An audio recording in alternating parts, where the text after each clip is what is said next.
আসসালামু আলাইকুম। কেমন আছেন সবাই? আশা করছি সবাই ভালো আছেন। মানুষের দাম বেড়ে যায় কখন জানেন?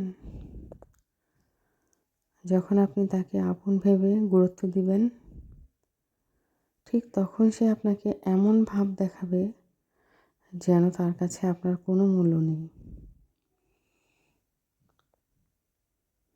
পিছনে বদনাম করে সামনে এসে আন্তরিকতা দেখানো মানুষগুলো থেকে দূরে থাকাই উত্তম। কারণ হচ্ছে এরা প্রকাশ্য শত্রু। প্রকাশ্য শত্রুর চাইতেও ভয়ঙ্কর এরা। এরা সামনে বলে ভালোবাসি, আর পিছনে এসে ছুরি মারে, পিছন থেকে আঘাত করে।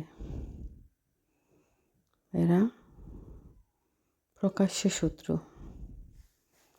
আমরা হয়তো অনেকেই বুঝি না কে আমাদের শত্রু আর কে বন্ধু।